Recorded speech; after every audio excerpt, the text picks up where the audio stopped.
অবশেষে গ্রেফতার হয়েছেন ওসমান হাদিকে গুলি করে হত্যার ঘটনায় দীর্ঘদিন ধরে পলাতক থাকা প্রধান দুই আসামি রাহুল ওরফে ফয়সাল করিম মাসুদ এবং আলমগীর হোসেন। তবে তাদের গ্রেফতার বাংলাদেশে নয়, বরং ভারতের পশ্চিমবঙ্গের কলকাতা থেকে করা হয়েছে বলে জানা গেছে। পশ্চিমবঙ্গের বনগাঁও সীমান্ত এলাকা থেকে তাদের আটক করা হয় বলে ভারতীয় গণমাধ্যম এই সময়ে তাদের প্রতিবেদনে জানিয়েছে। অর্থাৎ বাংলাদেশ থেকে পালিয়ে গিয়ে ভারতের মাটিতে আশ্রয় নেওয়ার চেষ্টা করলেও শেষ পর্যন্ত তারা আইনের হাত থেকে রেহাই পায়নি। মূল ঘটনা জানতে ফিরে যেতে হবে গত বছরের 12 ডিসেম্বরের সেই দিনে। রাজধানী ঢাকার ব্যস্ত এলাকা পল্টনে ঘটে যায় এক চাঞ্চল্যকর ঘটনা। সেদিন মোটরসাইকেলে করে আসা হেলমেট পরিহিত দুই দুর্বৃত্ত হঠাৎ করেই গুলি চালায় ইনকিলাব মঞ্চের মুখপাত্র ওসমান হাদির ওপর। মুহূর্তের মধ্যে ঘটে যাওয়া এই হামলায় গুরুতর আহত হন তিনি। আশেপাশের লোকজন প্রথমে ঠিক বুঝে উঠতে পারেননি কি ঘটেছে, কিন্তু কয়েক সেকেন্ডের মধ্যেই পরিষ্কার হয়ে যায় যে এটি ছিল একটি পরিকল্পিত হামলা। গুরুতর আহত অবস্থায় তাকে দ্রুত হাসপাতালে নেওয়া হয়। আর সেই মুহূর্ত থেকেই শুরু হয় আইন শৃঙ্খলা বাহিনীর তদন্ত এবং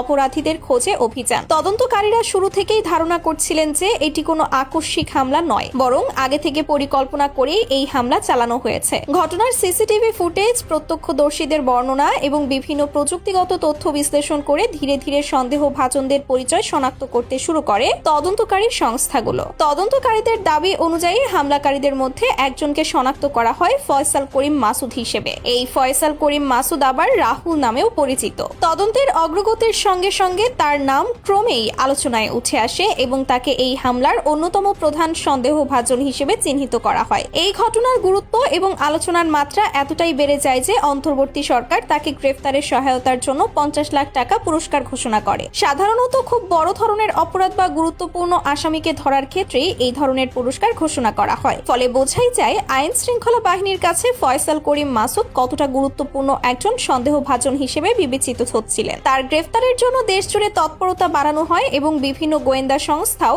এই মামলার তদন্তে যুক্ত হয়। এদিকে ঘটনার সঙ্গে সংশ্লিষ্টতার অভিযোগ ওঠার পর ফয়সাল করিম মাসুদকে ঘিরে আরো কিছু গুরুত্বপূর্ণ তথ্য সামনে আসে। জানা যায় তার সঙ্গে সম্পর্কিত company Apple soft IT limited এবং তার পরিবারের সদস্যদের সকল ব্যাংক হিসাব জব্দ করা হয়েছে। এই সিদ্ধান্তটি নেওয়া হয় তদন্তের স্বার্থে, যাতে সম্ভাব্য কোনো আর্থিক লেনদেন বা অর্থ স্থানান্তরের মাধ্যমে প্রমাণ নষ্ট বা গোপন করা না যায়। সংশ্লিষ্ট কর্তৃপক্ষ মনে করছিল এই ঘটনার পেছনে যদি কোনো ধরনের অর্থায়ন বা আর্থিক সহযোগিতা থেকে থাকে তাহলে সেটি খুঁজে বের করা অত্যন্ত গুরুত্বপূর্ণ। এর আগে সিআইসি কর্মকর্তা এক বিবৃতিতে বলেছিলেন, ঘটনাটি ঘটাতে কোনো অর্থায়ন ছিল কিনা তা নির্ধারণের জন্য তদন্ত চলাকালীন সম্ভাব্য কোনো অর্থ স্থানান্তর বা গোপন করা ঠেকাতে এই ব্যাংক হিসাব জব্দ করার সিদ্ধান্ত নেওয়া হয়েছে। অর্থাৎ তদন্তকারীরা শুধু হামলাকারীদের শনাক্ত করেই থেমে থাকেননি, বরং তারা চেষ্টা করছেন পুরো ঘটনার আর্থিক দিকটিও খতিয়ে দেখতে। কারণ অনেক সময় বড় ধরনের অপরাধের পেছনে থাকে জটিল আর্থিক লেনদেন এবং সংগঠিত পরিকল্পনা। অন্যদিকে হাদিকে গুলি করার ঘটনার তদন্ত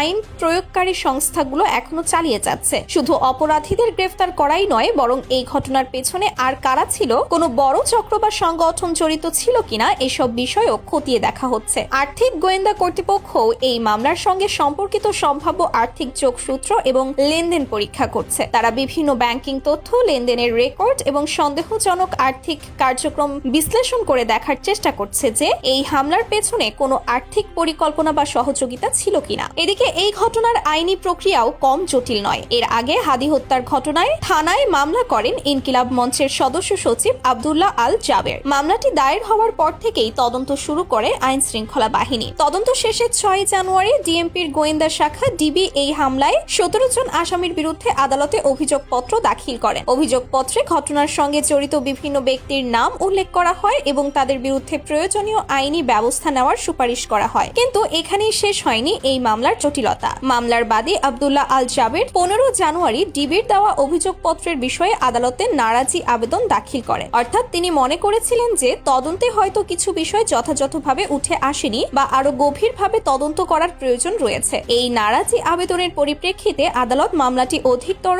তদন্তের জন্য সিআইডি কে নির্দেশ দেন। একই সঙ্গে সিআইডি কে তদন্ত শেষে একটি প্রতিবেদন দাখিল করতে বলা হয়। তবে আশ্চর্যের বিষয় হলো এই মামলার তদন্ত প্রতিবেদন দাখিলের সময় ইতোমধ্যেই কয়েকবার পিছিয়ে গেছে। সর্বশেষ তথ্য অনুযায়ী এই মামলার তদন্ত প্রতিবেদন দাখিলের সময় 6বার পিছিয়েছে। ফলে স্বাভাবিকভাবেই জনমনে প্রশ্ন উঠছে, কেন বারবার পিছিয়ে যাচ্ছে এই তদন্ত? এর পেছনে কি কোনো জটিলতা রয়েছে, নাকি তদন্তকারীরা আরো গুরুত্বপূর্ণ তথ্য সংগ্রহ করার চেষ্টা করছেন? এসব প্রশ্নের স্পষ্ট উত্তর এখনো পাওয়া যায়নি। অন্যদিকে সম্প্রতি কলকাতার বনগাঁও সীমান্ত এলাকা থেকে রাহুল ওরফে ফয়সাল করিম মাসুদ এবং আলমগীর হোসেনকে গ্রেফতার করার খবর সামনে আসার পর মামলাটি আবারও নতুন মোড় নিতে পারে বলে মনে করছেন অনেক বিশ্লেষক। কারণ যদি সত্যি তারা এই ঘটনার সঙ্গে সরাসরি জড়িত হয়ে থাকে, তাহলে তাদের জিজ্ঞাসাবাদ থেকে গুরুত্বপূর্ণ অনেক তথ্য বেরিয়ে আসতে পারে। বিশেষ করে এই হামলার পরিকল্পনা, অর্থায়ন এবং পেছনের মূল উদ্দেশ্য সম্পর্কে নতুন অনেক তথ্য সামনে আসার সম্ভাবনা রয়েছে। তবে এখন সবচেয়ে বড় প্রশ্ন হলো, ভারতকে এই গ্রেফতার হওয়া আসামিদের বাংলাদেশে ফিরিয়ে দেবে? সাধারণত এই ধরনের ক্ষেত্রে দুই দেশের মধ্যে আইনি প্রক্রিয়া অনুসরণ করে প্রত্যর্পণের ব্যবস্থা করা হয়, কিন্তু সেই প্রক্রিয়া অনেক সময় দীর্ঘ হয় এবং নানা আইনি জটিলতার মধ্য দিয়ে যেতে হয়। ফলে এখন দেখার বিষয়, শেষ পর্যন্ত রাহুল ওরফে ফয়সাল করিম মাসুদ এবং আলমগীর হোসেনকে বাংলাদেশে ফিরিয়ে আনা সম্ভব হয় কিনা। আর দেখা যাক শেষ পর্যন্ত তাদের কি শাস্তি দেয় আইন। তো ফয়সাল করিম মাসুদের সর্বোচ্চ কি শাস্তি হওয়া উচিত বলে আপনি মনে করেন, কমেন্টে জানিয়ে দিন। তার পরবর্তী আপডেট পেতে আমাদের ইউটিউব চ্যানেলটি সাবস্ক্রাইব করুন এবং ফেসবুক পেজটি ফলো করুন।